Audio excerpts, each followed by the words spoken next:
So with us today is Zack Day, co-founder and director of Brewing Operations with Funkytown Brewery. And at this time, please give him a big round of applause and welcome our keynote speaker, Zack. All right. Okay.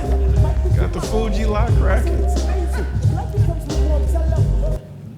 There's a reason for that. I'm gonna let him speak about that. Sure. So, hello everyone. This is the best part of the Expo to me, right? This is the chance where, I hear from good public speakers that the best way to speak to publicly like this one, to an audience like this one, is to tell stories. I found that very hard to do, but today we have a great keynote speaker, a person that went through a lot to get where he's at now, and we want to hear your story. So before we talk business, can you tell our audience a little bit about yourself? Sure.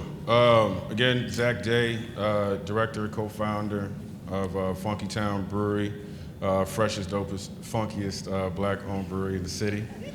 Thank you. 41 years old, born and raised in Oak Park, son to Gail Day and Michael Day. I'm married. Shout out to my wife. Hey, babe, how you doing? Where's babe?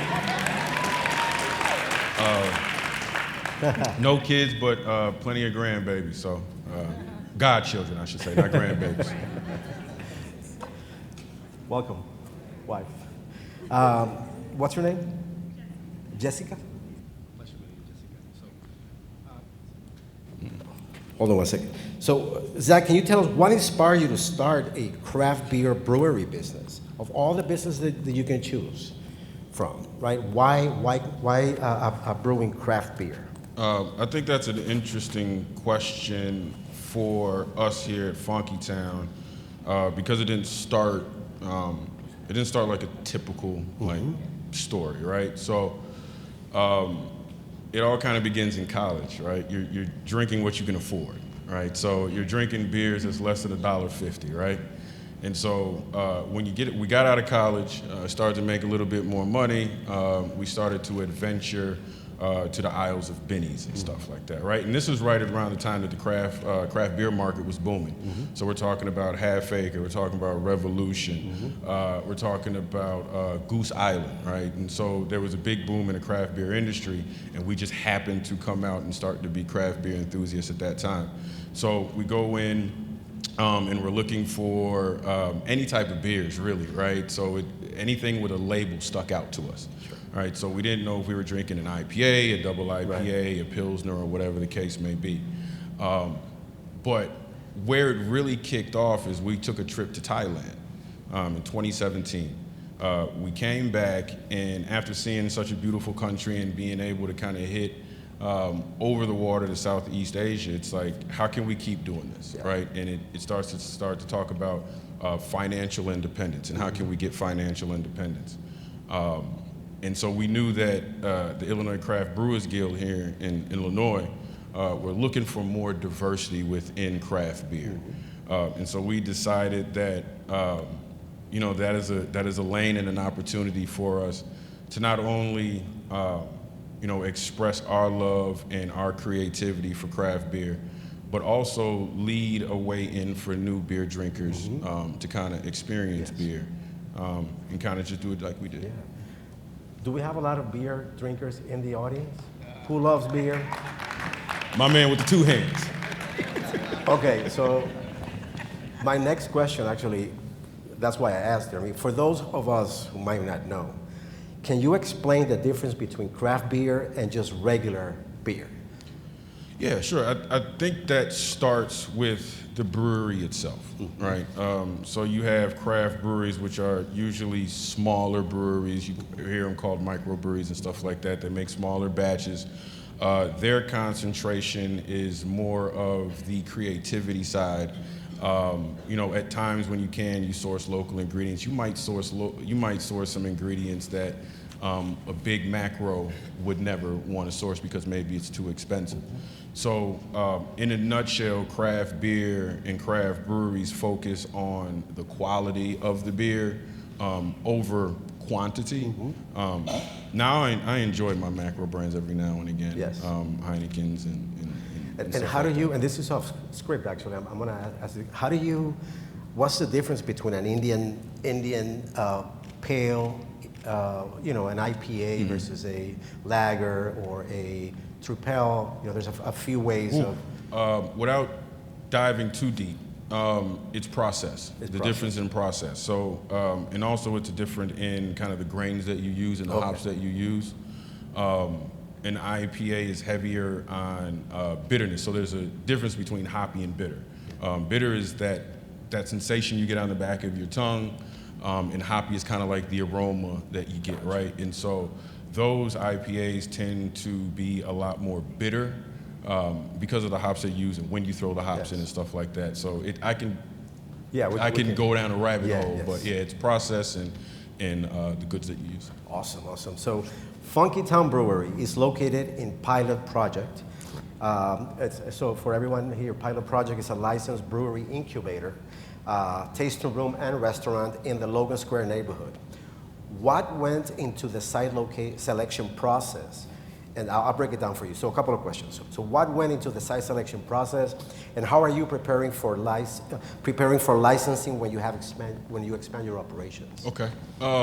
So we found Pilot Project. Again, another story.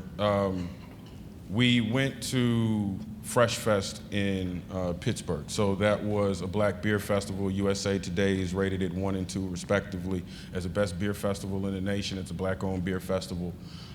We go there, and when we were in Chicago, we always thought that we were kind of thinking in a silo, not knowing what the beer world was out there for black and brown beyond what we could already see. So we went to Fresh Fest, and we found our very first mentor, Lissa Bowens Mercado, who is the only black Latino owning brewer in the state of Connecticut. And she told us about contract brewing. Our idea was that we go to the bank, have the bank say, hey, we got this great idea, let's get some money. That was not the case. That's very good information. Very good information. So she told us about contract brewing. We didn't know anything about that, right? So we come home, and contract brewing, looking and researching that term, leads into brewery incubator. And so we discovered Pilot Project. They had just opened maybe a year before we had started looking. And so we just started dropping off home brews to them, and they met the business model that we wanted to do, right? So we started dropping home brews off to them and having them taste it, and they were able to get back to us. And one of the best decisions we made in the beginning of it was actually turning down tank space. We were bringing beers up to them, and they said, oh man, this is great, this is great, this is great. Hey, we have some tank space available for you. We met as a group, and we were like, no, this isn't right, because we weren't ready. Hindsight being 2020, when they asked us to do it, it was at the end of 2019. Everybody knows what happened in 2020 come March. So COVID came, everything shut down. So what that allowed us to do is just create our business plan, go from like 7 pages of a business plan to like 15 pages of a business plan, right? And so we had that synergy with Pilot. They understood what we wanted to do, our go-to-market strategy, and how we wanted to affect the beer world in itself. So those two things just matched up, and so that's how we were able to choose them. But as of how we're doing now is we're actually in the middle of our capital raise. And so now we're looking at different locations, and we know that there's different licensing that you're gonna need, especially for tap rooms.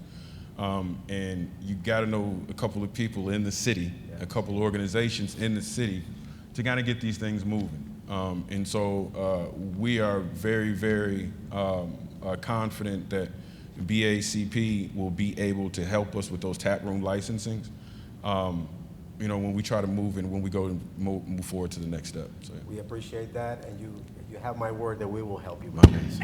You got it. And we will help all of you.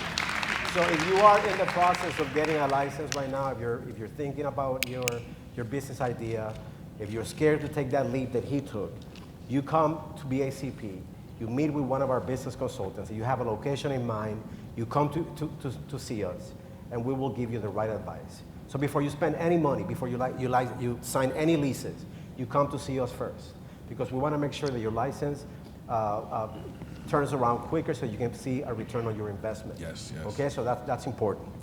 So you started Funkytown Brewery with 2 close friends. Yep. How's that going? It's great, No, but man. I asked him great. because this is a partnership. What do they call it? Bizship? Something like that. That's the lingo for that type. Bizship when you're in partnership, business partnership. But so how? First of all, how did the partnership come about? That's one. And was it challenging to decide who was going to be responsible for what? Well, the partnership wasn't difficult because we've been friends for over 25 years. It started off, Greg, our other co-founder, director of sales, he was born west side of Chicago, moved to Oak Park in 4th grade where he met Rich in Irving. And then the way the Oak Park was set up, it was separated by a bridge. And so you had people on the other side of the bridge and people on the other side of the bridge. So Greg and Rich were there, and I was on closer to the Madison side. So we would see each other like district basketball games and stuff like that. We would play against each other and stuff like that, floor hockey. And then we went to grade school, met, started to get a little bit more cooler, and then high school just clicked up, and it just became that bond and that lifelong friendship. Went from high school, we all went to Grambling State University, HBCU in Northeast Louisiana. So we came back, and we had always had, again, we were drinking beer in college, right? So there was always a want to get into something that would give us, again, financial independence. And we're probably sitting around drinking a beer when we were thinking like, hey, we should do this. This would be great, But it took a little while, right? Each of us were probably going through our own type of self-doubt at that time. But it's like everyone just had the idea. It's like, hey, let's do a beer company. Next time, hey, let's do a beer company. Yeah, everybody's laughing. Yeah. And then one final time, it was like, let's do it. And it's like, okay, no, let's do it. So how those roles and responsibilities are set up are pretty easy. Since we are friends, we can hold each other accountable. And we know that where our heart lies in it, though, when we try to keep somebody accountable. But Rich, he graduated with a degree in marketing and advertising, so check. Greg, he graduated in business marketing, ended up going back to school and getting his MBA, check. And then I graduated in criminal justice, so that kind of doesn't match, right?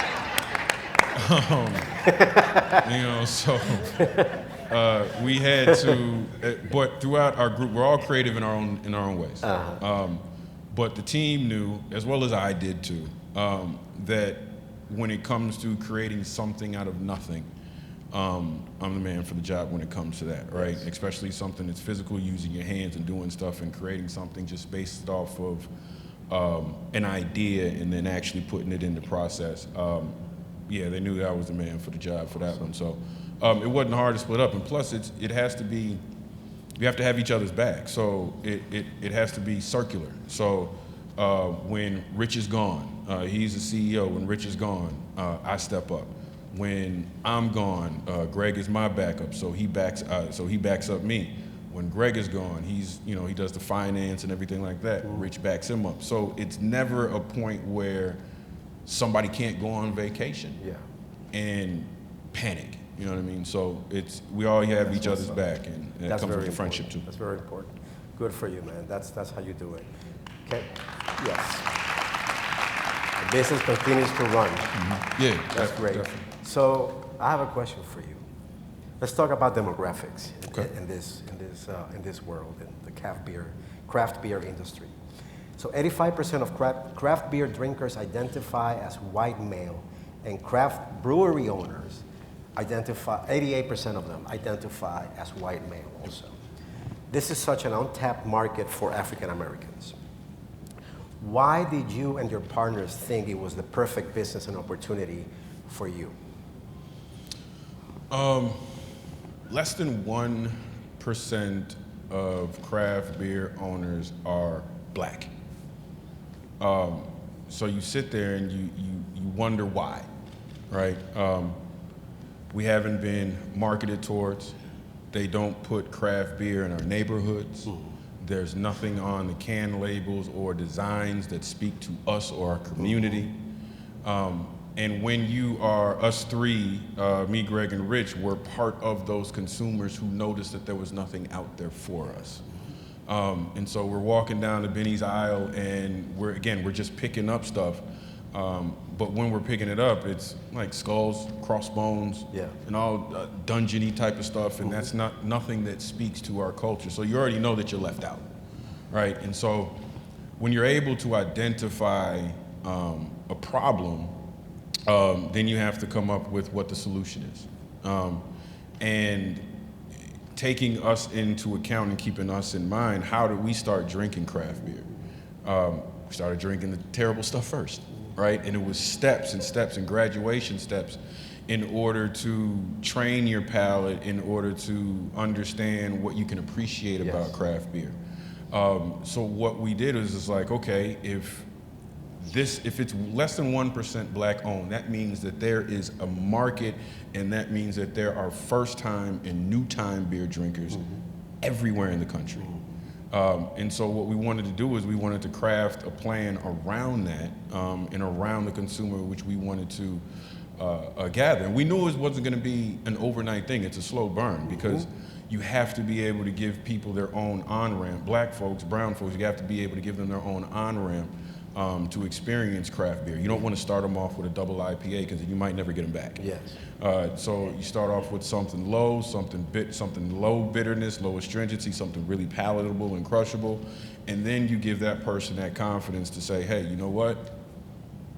I like this beer. Let me go try this beer now. And then they start to develop that, and it's a conditioning process, and we know that, and that is what we're here for. And that's what our goal is to do, is to get black and brown folks into craft beer because we belong there. I know there's a lot of people thinking about this right now in the audience. And one thing that I was going to say, it is true that good things take time. So this type of business takes a lot of patience. Yes, and waiting. yes. So if you're thinking about going into a similar business, you have to have that and good partners. Yeah. So let's talk about the production process. Sure. What is a typical day, and do you source your ingredients locally? We try to source locally as much as we can. Because we're in a contract brewing situation, we have to kind of go with what is good enough for pricing at this point. Yeah. And so that might have us go outside of state lines or have us get hops out of state lines and things like that. But what we do want to do is when we do open up our own spot in our own space, we want to make that intentional. Giving back to the community, making those circular type of economics for the city, making those circular type of economics for the state itself. So as a typical brew day, it's long. It's a long day, depending on the equipment you have. So you have commercial brewing and you have home brewing. On the home brewing side is what I'm really, really familiar with is that you get up early in the morning, man, and it's like a 6-7 hour day. Most of the time that you're taking is cleaning, sanitizing, soaking, getting your stuff ready for prep. And then it's a lot of downtime, it's a lot of waiting time. So yeah, we might take a trip to Benny's or something and get a 4-pack and sit down and chill out a little bit. But it takes, you strike the water, you get the water to the right temperature, and then you throw the grain in. You got to let that sit for anywhere from 60 to 90 minutes. Then you strain that, and that might take anywhere from another 45 to 60 minutes. Then you do some other stuff, and then you got to boil it, throw the hops in, and that might take you anywhere 60, 90 minutes. So you're looking at about a 7-8 hour workday. And then you don't get your end result until 30 days later. Wow. And what happens if the taste doesn't? You're trying as you go, right? As you go. If it's a bad batch, you discard it? You don't want to because you might have a happy accident, right? Is there a market for that? Yeah, there is. You'd be surprised how many breweries actually do that. But you want to. We had a bad beer before, like the first beer that we made. It looked like beer, it poured like beer, but it tasted like crap, right? And so we knew that was something that we had to go in and kind of work out and kind of tweak. But it's a linear process, and you figure that out the more that you go. So if you mess up in step 3, step 12 is messed up. So it takes a lot of concentration. but it's a long work day. And commercial brewing space, depending on the equipment that you have, you can turn 3 batches a day, you can turn 2 a day, you can turn 1 a day. So depending on the equipment that you have within these places, depends on how much time you take brewing your beer. And as the master brewer, you're in charge of making sure that the taste is perfect, the ingredients are sourced properly. Yeah, absolutely. I wouldn't say master brewer as of yet. There's a lot of education that's for that. But I do plan to become a master brewer in the future. But yeah, it's a fun process, man. The grains that we get, the hops that we get, and so yeah, it's just a long process. I think the fact that you're making something that people will enjoy, it's very rewarding. So I respect that a lot. Thank you. Packaging is very unique. Oh yeah. It stands out, right, from the competition. That's why. Can you tell stories about the Fuji? Why we're having Fuji on the background? Yeah, no problem. All right. So this is our flagship beer, Hip Hop Sonar and Brew, American Pale Ale made with orange zest. We like to use cultural references. We're born in the 80s, you know what I mean, kids of the 90s. So you talk about all the 90s references when it comes to music, movies, travel, all of that, right? And so we like to incorporate that, and we like to use cultural references that have not been used in the market. And so when you walk down the aisle, you know what's for you. Like I had somebody come up to a table one time and pick up the beer and was like, this better be made by somebody black. You know what I mean? But that creates a sense of belonging, right? And so on our Hip Hop Sonar and Brew can, we have a parody of a 90s group who had 3 members who sounds like Rugies. Right. So why was it important for black culture to be represented in the packaging? I mean, so you belong, right? And so that there's a space here for you. And oftentimes when things aren't marketed towards you and you've just been implicitly left out, you don't even know or think that you even belong. And so it's important, and we move with a lot of intention when it comes to placing logos and artwork on here.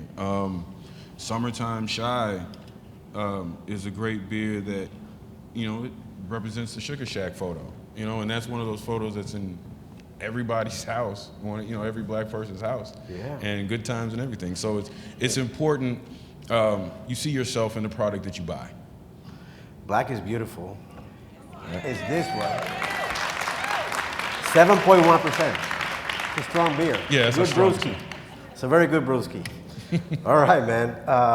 So BACP, we partner with 65 neighborhood business development centers, most of them chambers of commerce or, business service organizations. Have you worked with any of them?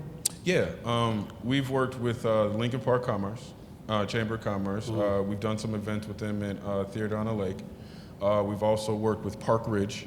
Park Ridge, I think it's in the park after dark, I think is what it's called, but it's a couple events that we like to, support with. It gives us visibility, gives us some additional retail points, and also gives us an opportunity to kind of talk to the folks within the county, within the village, see what they need, see what they would like, and kind of see how we can kind of fit in what they're trying to do for the future.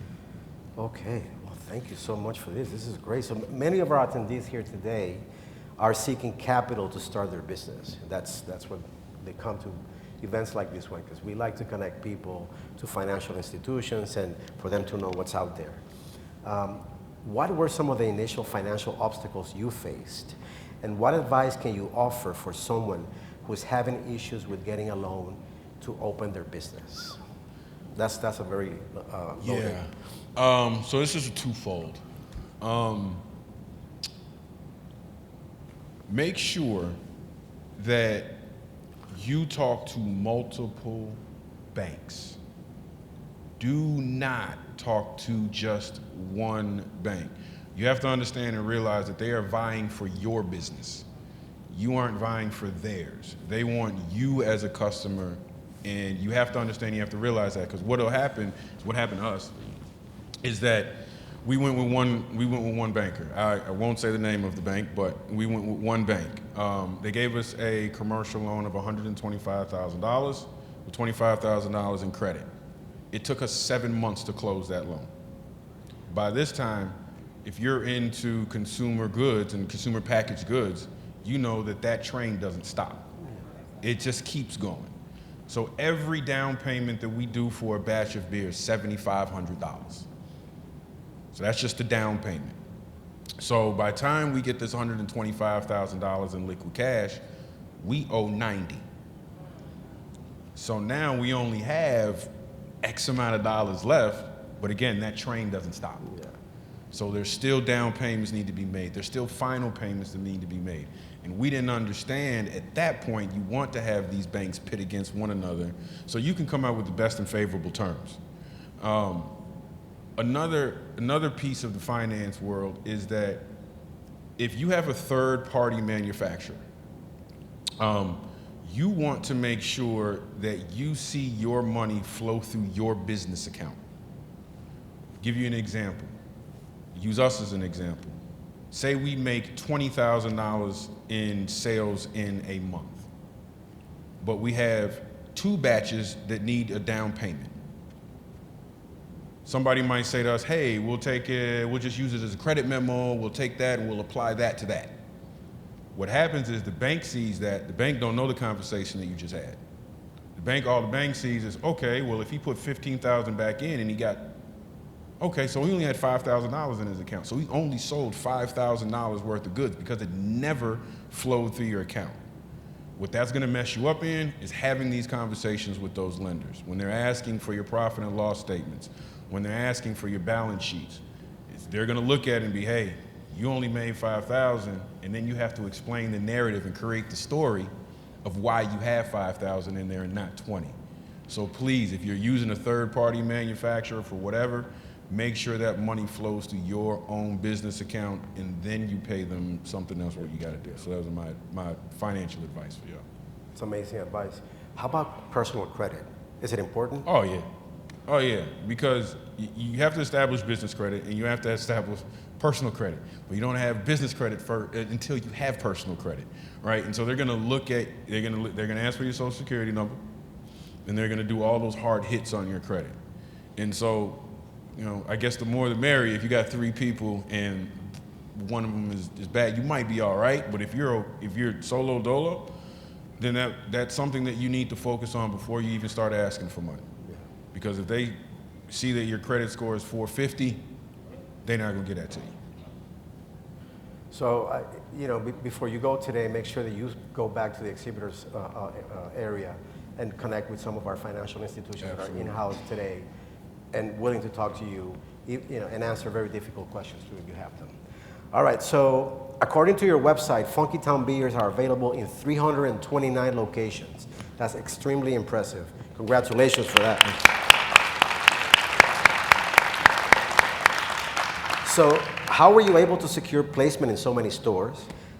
What was that process like for a new brewery? Yeah, it's a combination of knowing your stuff, being in the right place at the right time, and then being yourself. So we went to a pitch competition maybe 60 days after we launched in 21. Went to a pitch competition in Santa Monica. We won the pitch competition, so we was happy about that, right? But in between one of those rounds, one of the co-founders had to go to the bathroom. So he goes to the bathroom and he comes out and he finds another co-founder, my boy Greg, has his shoe in his hand talking to a woman. She's, oh man, what's up with that shoe? That looks cool. So, oh yeah, this is made of all recycled materials and this, and yeah, oh man, that's great, that's cool. Oh yeah, this pitch competition was great. Hey, my name is Mary from Whole Foods. Just being ourselves, just being himself and being ready in those opportunities. And a lot of them is creating those relationships with people and being your authentic self. People love authenticity. Like they can look right through you and see if you fake or you're not real or you're just trying to stunt for somebody or just trying to show out just because somebody's in front of you. Yeah. But the retailers that we saw, first of all, you got to have a good product. So our product was good. And then when they met us, it was just like a cherry on the top. So we were really blessed and really lucky at the same time to just be placed in situations to where people will be there, and then you just have to seize the moment, get outside of your comfort zone, start to talk and connect and network with people in places that you never thought that you would, and you never know what can come from it. So it's just being right place, right time, being ready and seizing the opportunity. And that's another benefit of events like this, is the networking. You never know who you're going to meet. Never. So you have to continue showing up to events like this one. You have to follow BACP. We put a lot of information out there. Our newsletter that we put out has a lot of information. Don't skip it when you get that email. Take your time to read it. You might find something of value there, so please. You seem to me like a very well-rounded person, you know, and I know you're going to be extremely successful in business and in your personal life. But I want to talk about your work with becoming a man.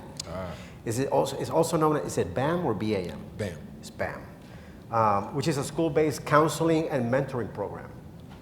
How did you get involved, and why was it important for you to mentor youth?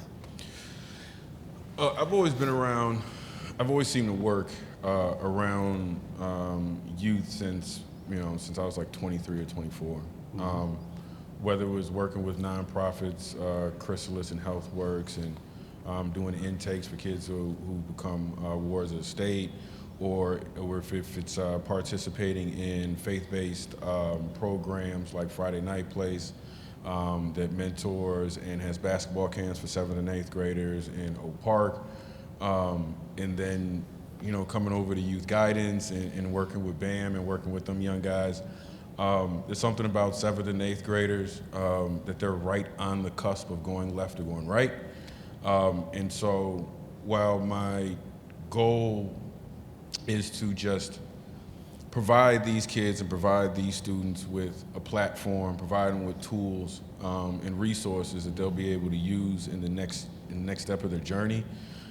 What they experience when they're with me in 7th and 8th grade, 6th, 7th, and 8th grade, won't be those same experiences in high school. Mm-hmm. And my just goal and aspiration is just to make sure that I give them the right things that they can fall back on when they go into certain situations in the high school and they come across, do I do this or do I do that?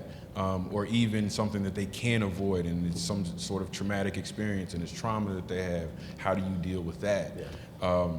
Just trying to give them those necessary tools and resources so they'll be good in the next step. Under this mayor, every department has a youth lens. Yeah. And everything that we all do, there has to be a youth component to it. So last year, we had a partnership with Chicago Public Schools, and we had a youth business expo. Oh. We had over 200 kids here, actually, running around. We had exhibitors, we had speakers, and the energy was great.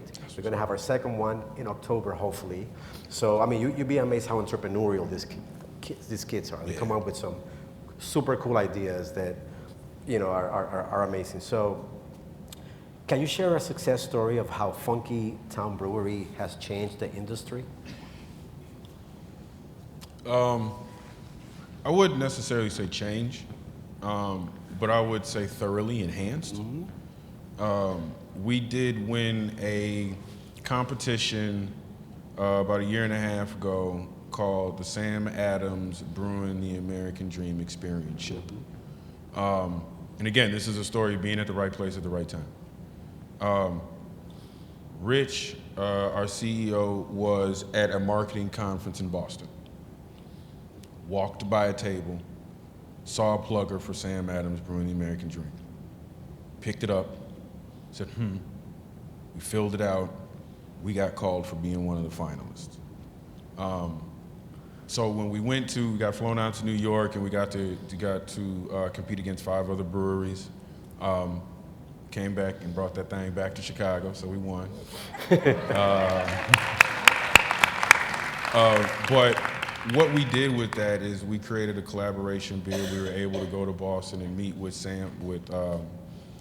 Jim Cook himself, the owner of Boston Beer Company. And then what we did, we were able to put like black craft beer on the map, right? And so we have a slogan. It's like, we're trying to bring our culture into craft beer, and we're trying to bring craft beer into our culture, right? And so the way that we do that and the way that we did that and the way that we kind of enhance the beer world is by linking up with the biggest craft beer owner in the country, and then tooting our own horn, but we're creating a masterpiece of a beer, but telling other folks, like, it's possible for you to do this. Yeah. Like, right now, there's 2 black breweries in the finals now for Brewing the American Dream Experience, right? And so what we do is we try to set a trend. We try to just do things that other folks can emulate, look after, look over, and then see and pick and choose which part of that process works with them. But we're bringing something absolutely unique to the game. And I don't think that craft beer has ever seen this before. Yeah. I think that they've wanted to see it, but there's been nobody in there that can actually do it authentically, right? And so now we're there, we're here, we're all over the nation now, and so, yeah, I think that we've enhanced craft beer forever. What a ride, man! This is great. So, tell me a little bit about Summertime Shy. What? Since we can do a tasting here, I mean, give us your best description of the product. Summertime Shy. Imagine yourself. Is that your favorite though? No. Okay, so how would I say this? There's some that mean more than others, just emotionally. Okay. But all of them are good in their own way, right? Okay. So we play the seasonal game a lot. So you might not you'll see Summertime Shy just in the summer. So when it comes back out, I'm just eager to kind of like. So that's my drink of choice right now. Is Summertime Shy because I haven't seen it in a while. But if I were to describe imagine yourself riding down like Lakeshore Drive at like 7:30 at night. Windows down, sunroof open. Sunset is just coming, water's just crashing. You see people chilling, hanging, having a blast. Like that's what we want you to feel when you drink that, right? So it's really crisp, gives you that slight spice with some coriander in it. We got mandarin orange peels that give you that citrus taste in there, and it's light. I have a cousin who doesn't drink beer at all. I've tried to make him drink every craft beer in the world. I just can't get to him. But he swears by Summertime Shy. And so... I can make notes. But he swears by Summertime Shy. So it's really crisp, really light, really palatable, really crushable. You can have more than 2 and not get drunk. Wow. So you can enjoy it. So yeah, it embodies June through August. So when you're not running a business, what do you do to chill, to relax? Hang out with my wife. No, but I've taken up some hobbies in shooting pool. So I shoot pool. I try to, just hang out outside. I go to my parents' house. They have a deck in their backyard. We call it Club 519. So we go over there and we chill out. We hang out. But I really like to escape from. When I escape for real. When I'm shooting pool, I don't have anything to concentrate on but the next shot. Yeah. When I'm at my parents' house, I don't have anything to concentrate on but what they're saying and the conversations there. When I'm hanging out and partying with my wife, she makes sure I don't think about beer, even when I'm trying to say something, no. So she makes sure that I can get away and that I can chill, and then I can come back recharged and refreshed. That's great. I think you guys heard enough from me. I think it's time for the audience to ask some questions. Is that okay? That's fine. You answer some questions from the audience? Yeah, absolutely. Excellent. So, Stella, you're going to take it from here for the audience?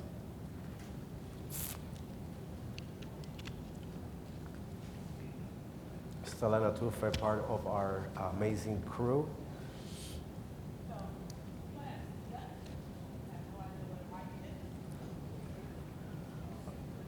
Do we have a mic for the audience, DJ?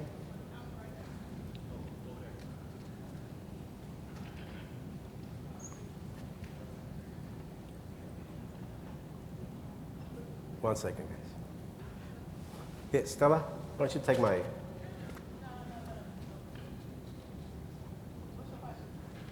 They can project, that's fine.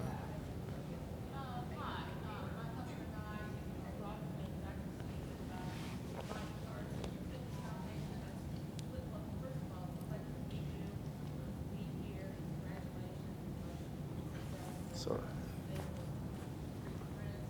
Thank you.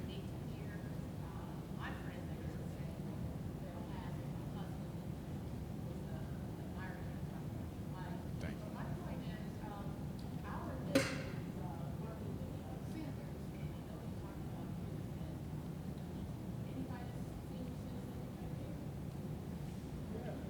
you.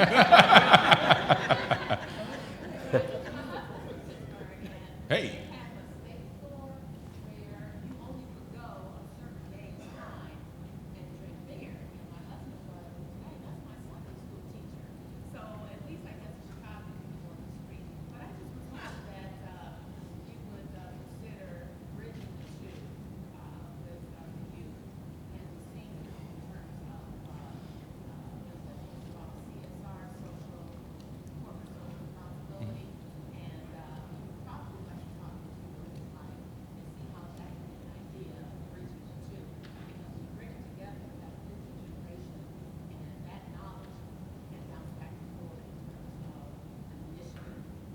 Absolutely.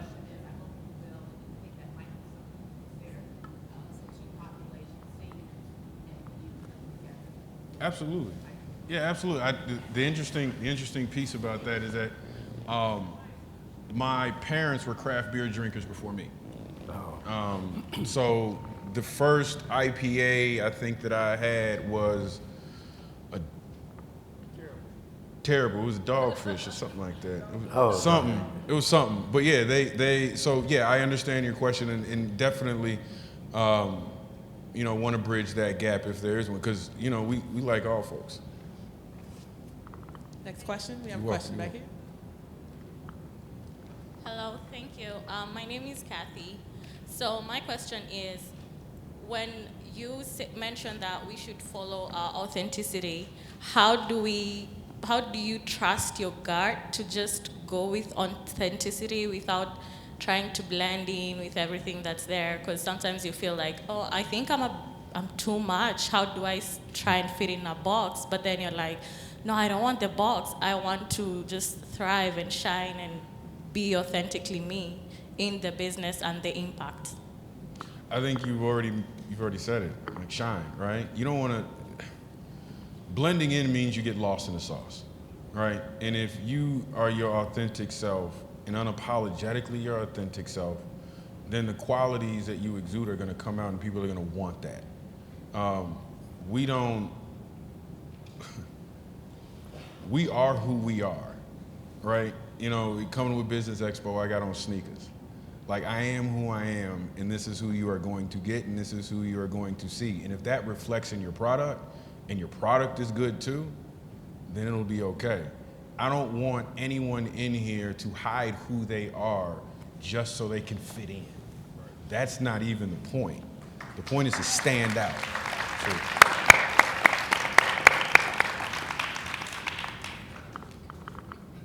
Hello. My name is Nicole Guillory. I'm from TNT Financial Solutions. I have a question for you. Basically, I started drinking beer later, not as a teenager, and started off as, again, like you said, sipping beer, tasting it, and really started enjoying craft beer. First of all, you said 32 locations, did you say? In Chicago. How many locations in Chicago? A lot. It's lot. Benny's, Jewel, Whole Foods, United Center, Soldier Field. Will I find Summertime Shire, Jewel? Benny's. Oh, at Benny's. Benny's, you will see it, because yes. that's what I'm looking for. That's where I'm headed when I leave here today. There it is. You'll That's find where it I'm right there leaving. at Benny's. So that was my question. I wanted to know, where can I get it, because that's where I'm going when I leave. Benny's. Yep, absolutely. Absolutely. Thank you. Everybody, go get that Summertime Shy. We are almost at summer, but not really. So that might help get us Don't do there. that. How you doing? Good, brother. You was with two hands up. Yes, sir. I'm the two-hand man. So my name is Daryl. I am the Chief Creative Officer of Red Angel Sauce. It is a Nigerian-inspired sauce based right here in Chicago. And thank you. So my question to you is, I see a lot of similarities in us, especially when it comes to pitches. And pitches seem pretty daunting. So what was some things that you did, like as a beginner, kind of learning how to put together the right pitch and everything? Like what was some resources or some advice you would give to someone who's looking to do pitches? You said pitching? Pitches, like pitch competitions. Oh, pitch competition. Yes, my okay. fault. I would say get in as many as you can. Whether they're giving you cash prize or whether they're giving you in kind.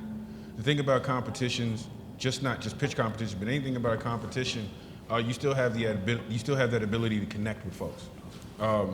Plain example, the first mentor which I mentioned out of Connecticut, she went for the Sam Adams Brewing the American Dream too, right? She didn't win it, but she still was able to make those connections with Boston Beer Company and come out with a collaboration beer on her own and still kind of have those connections.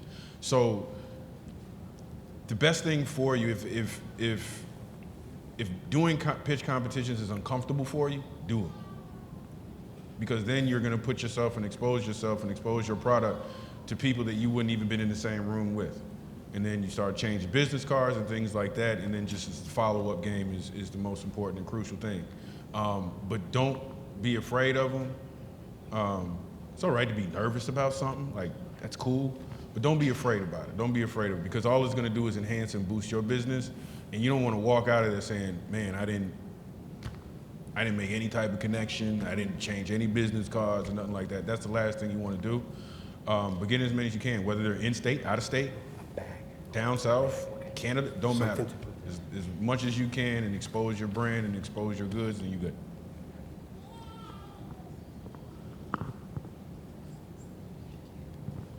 Hi, Cassandra Olivier. I'm with 365 We Thrive. It's a youth empowerment group organization to help change and elevate communities here in Chicago. What would you say are the top factors or things, elements that you, I guess, integrated into when you got started that helped you take it to the next level? So whether that be marketing strategy or whatever it is, if you can, share that. I'd like to make sure that this youth organization does get really well known and help with violence prevention and helping our young entrepreneurs and leaders develop in the community. So that's a tad bit different. I guess the process for that would be a tad bit different from consumer packaged goods, but there's still some things that still remain the same. The marketing and outreach is what's going to be the most important in what, I guess to say, your go-to-market strategy is. You would want to get as many voices around what you're doing as possible. Word of mouth spreads a lot faster than anything else. And if you're visible in the streets, or you're visible in the schools, then people will start to see more and more of you. If you have t-shirts for people, if you have table tank tops, put those out. There was one thing that Jim Cook told us in Boston Beer Company is that people get away from using paper advertisements now because they feel like it's just a waste. But for every tabletop that you put down, or every piece of paper that you put down, you're guaranteed 4 people looking at it. So you want to keep doing that. You want to keep using your marketing efforts in order to kind of push that brand. And then I think one of the most important pieces is if you're not in any of these schools, then try to get in some of those schools too and link with some of those partners within and those vendors within the schools. And then it get a little bit more exposure on that as well too. We have a question over here. Hello, sir. Congratulations. Thank you. My name is Raj. I'm in the retail business. My question is, our 80% of the beer buyers they drink the same beer every day. Yeah. So, why we don't have? My business is in the south side, in the community. Why we don't have that many beer festivals here in this part of the city? I mean, it kind of goes back to what I was saying before. We haven't been marketed to. They don't put beer in those situations, in those stores. But it also takes advocation. Like, you got to advocate for it as well too. So I'm pretty sure that within your store you work with a distributor. Our main distributors are Chicago Beverage and Lakeshore, we can't introduce a new beer in our store. The main thing is people don't even look at that because they don't know the taste of it. So that's the main thing. But in the north side, it's a different. They have like a summer beer festivals. We don't have that here, So if you focus on that kind of stuff, so we get new buyers. So we can introduce that new beer, so they already know the taste of it. It's again, getting to these communities and getting to our communities is a slow burn, right? So it's a conditioning period that you have to do, right? Like you said and mentioned before, North Side knows all about beer already, right?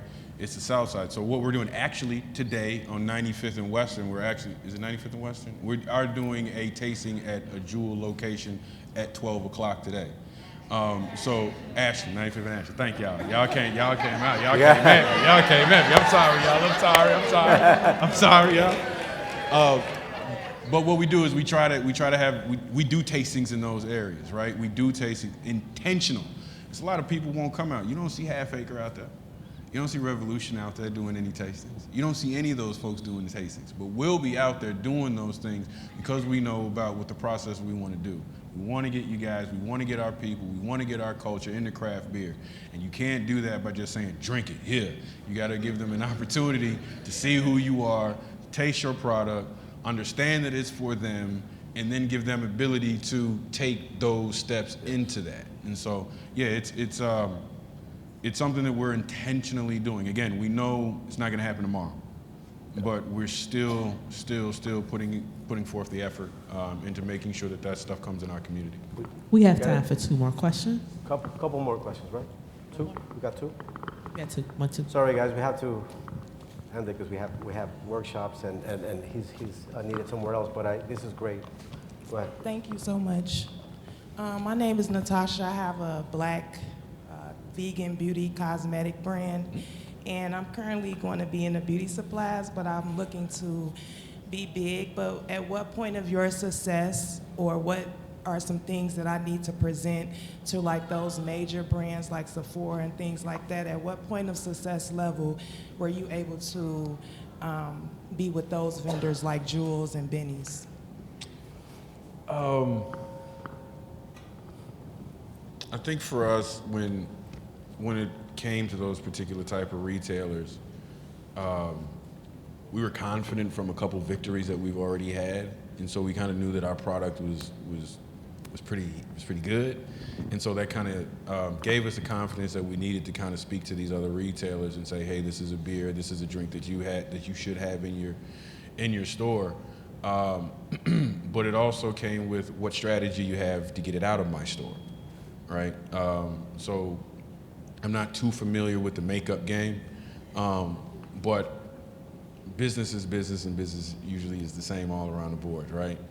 And so I think what you want to do is, or a good suggestion for you to do is explain or show how different and why your product being different is going to be better for the consumer.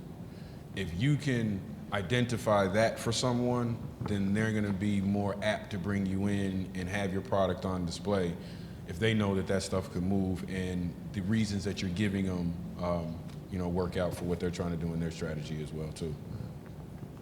It's amazing. Well, we're gonna have to end it, guys. We apologize for that, but we're in time. We're at time. Once again, thank you. We're gonna give him a big round of applause. Give me 1 second, but we gotta give him a larger than that. So, once again, Zach, thank you for joining us. I'm telling you, on behalf of BACP, we want to give you an honorary business license. Oh, this is for you.